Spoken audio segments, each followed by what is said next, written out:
Assalamualaikum warahmatullahi wabarakatuh. Alhamdulillah wa syukrulillah wa salatu wassalamu ala rasulillah wa la hawla wa la quwata illa billah.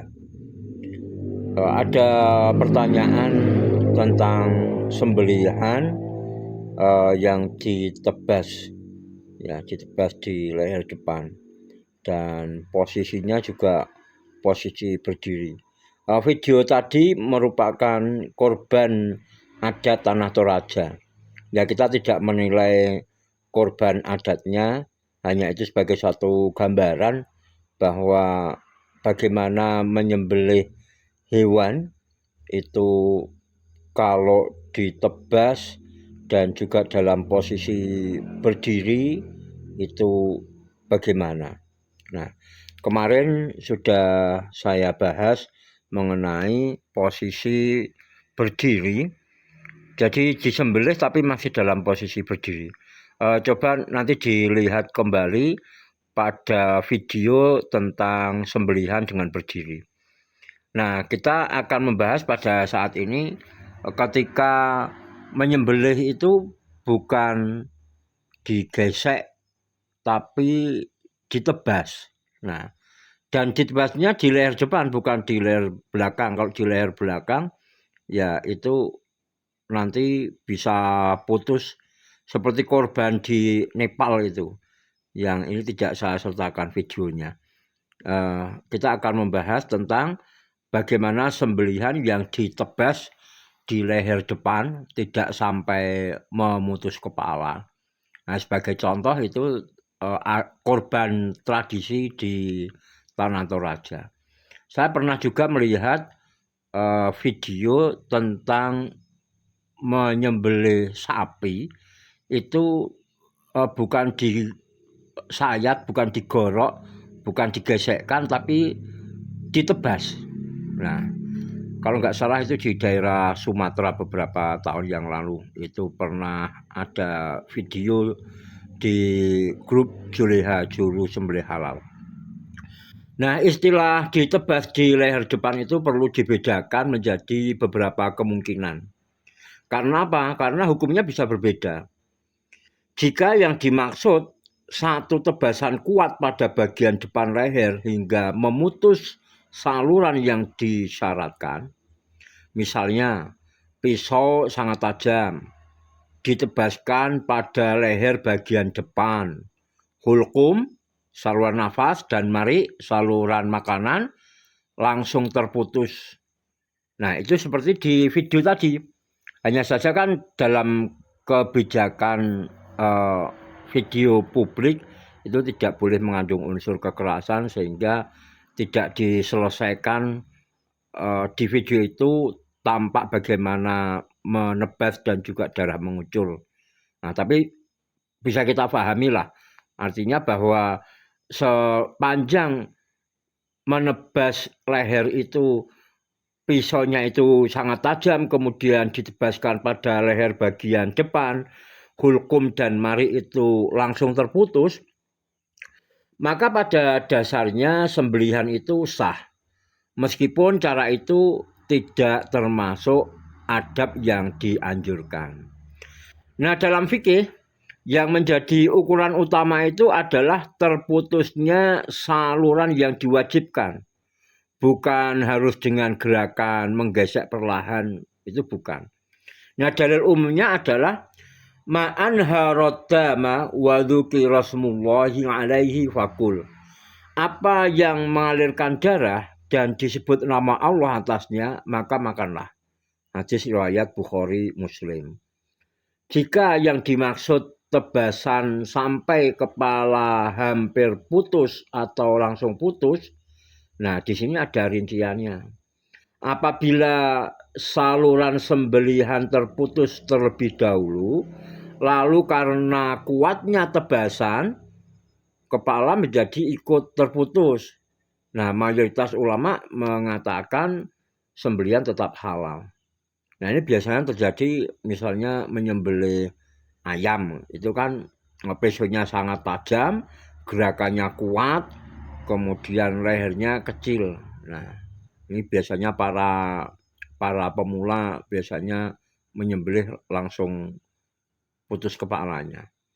Kalau kambing atau sapi tampaknya belum ada kasus yang diceritakan. Namun makruh ketika menyembelih kok tidak sengaja kemudian sampai kepalanya putus, itu makruh karena apa? Karena dinilai berlebihan.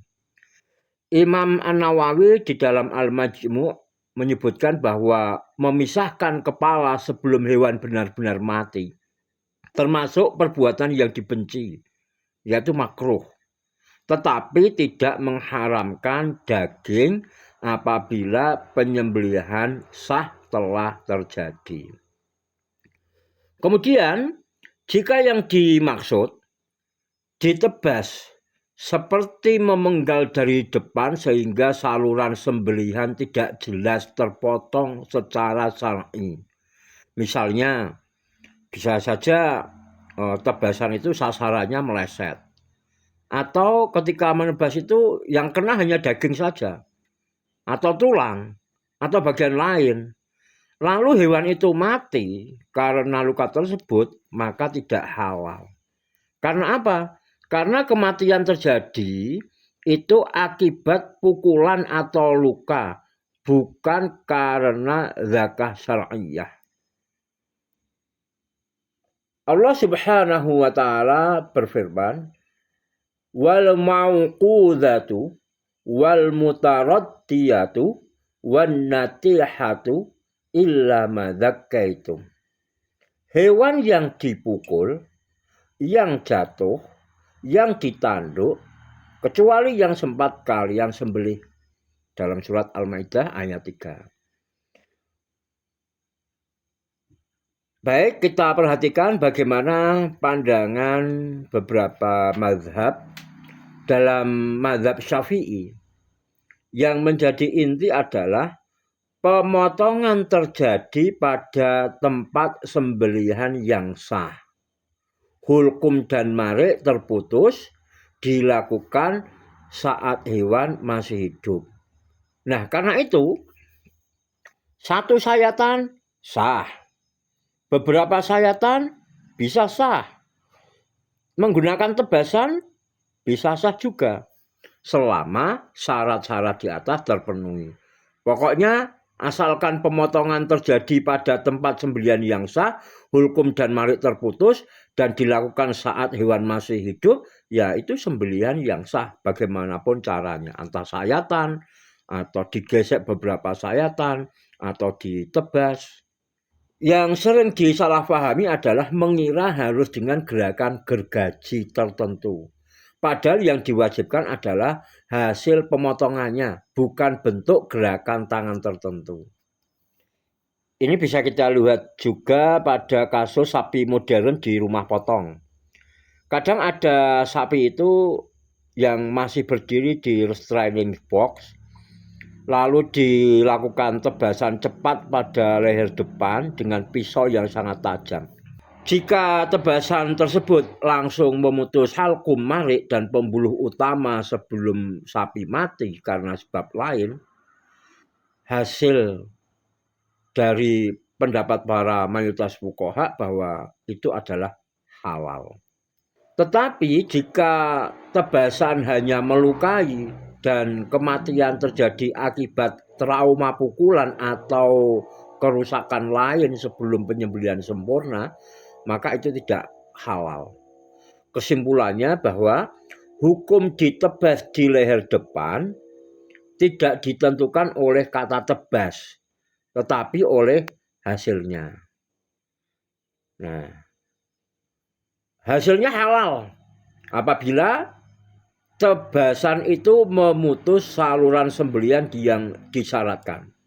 Hewan masih hidup saat dipotong atau ditebas, dan kematian itu terjadi karena proses penyembelihan.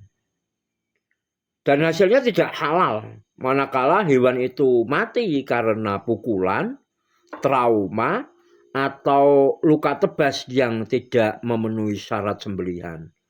Hulkum dan marik tidak terputus sebelum kematian. Dan hasilnya juga bisa makruh manakala menebas berlebihan sampai kepala terpisah sebelum hewan selesai mati, meskipun sembelihan pada dasarnya sudah sah. Jika yang dimaksud adalah menyembelih dengan cara menebaskan pisau ke leher bagian depan, bukan menggesek secara bertahap, maka mayoritas mazhab sebenarnya tidak menjadikan bentuk gerakan pisau sebagai syarat utama. Yang mereka perhatikan adalah bahwa apakah saluran yang disyaratkan terputus, apakah kematian terjadi karena penyembelihan, apakah hewan masih hidup saat penyembelihan dilakukan. Namun, rincian tiap mazhab memang berbeda. Kita perhatikan dalam pandangan mazhab Hanafi. Mazhab Hanafi mensyaratkan terpotongnya sebagian besar saluran yang menjadi sasaran sembelihan. Bahwa yang menjadi ukuran adalah terwujudnya pemotongan yang menyebabkan darah mengalir dan kematian terjadi karena sembelihan. Jadi konsekuensinya adalah jika satu tebasan memutus saluran yang disyaratkan, darah mengalir, hewan mati karena sembelihan, maka halal. Mereka tidak mensyaratkan harus dengan gerakan menggesek tertentu. Kemudian dalam mazhab Maliki. Mazhab Maliki termasuk yang sangat memperhatikan proses penyembelihan yang menghasilkan pengeluaran darah secara maksimal. Dalam Bidayatul Mujtahid dijelaskan bahwa para ulama sepakat tentang prinsip pemotongan pada tempat sembelihan. Namun berbeda pada rincian saluran yang wajib dipotong. Menurut mazhab Maliki, tebasan yang menghasilkan sembelihan syar'i itu tetap sah.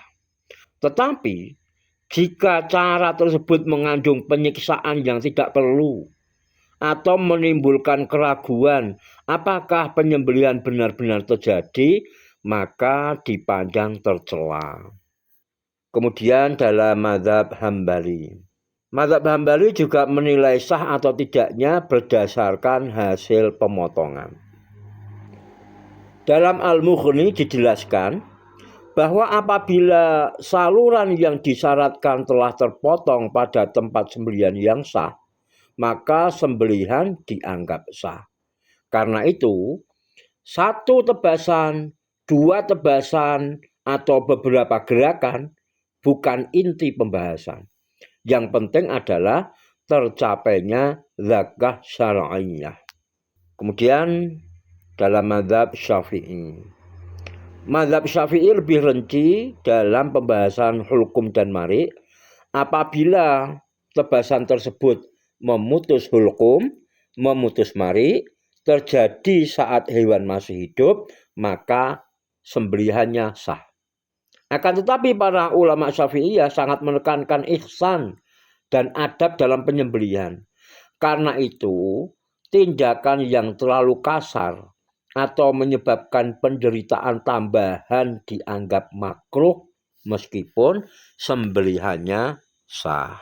Nah, dari berbagai pendapat tadi kita bisa memahami titik kesepakatan empat mazhab. Dalam masalah yang ditanyakan, sebenarnya empat mazhab hampir bertemu pada satu prinsip. Yang menjadi ukuran bukan apakah pisau ditebas atau digesek, tetapi apakah terjadi penyembelihan syar'i yang memutus saluran yang diwajibkan dan menyebabkan kematian melalui sembelihan tersebut. Jadi, apabila seorang jagal profesional menggunakan pisau yang sangat tajam, melakukan satu tebasan cepat, hulkum dan marik langsung terputus, darah mengalir deras, maka secara umum sah menurut Syafi'i, Hanafi, Maliki, dan Hambali. Sebaliknya, jika tebasan hanya melukai, lalu hewan mati karena trauma, benturan, atau sebab lain sebelum saluran sembelihan terputus, maka tidak sah menurut seluruh mazhab. Dalil umum yang dijadikan landasan adalah hadis Nabi Shallallahu Alaihi Wasallam, ma anharad dama wa dzuki rasmullahi alaihi fakul. Apa saja yang mengalirkan darah dan disebut nama Allah atasnya, maka makanlah. Hadis riwayat Bukhari Muslim.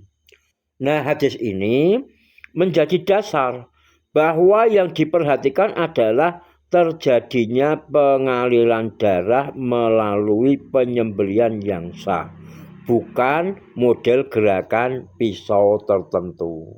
Ini ada catatan penting. Dalam literatur fikih klasik, saya tidak menemukan adanya perbedaan mazhab yang mengatakan menggesek halal tapi menebas otomatis haram. Bukan. Nah, perbedaan mereka lebih pada saluran mana yang wajib dipotong.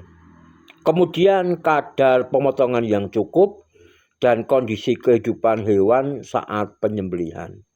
Adapun bentuk gerakan tangan selama menghasilkan sembelihan syar'i itu bukan titik utama khilaf para fuqaha.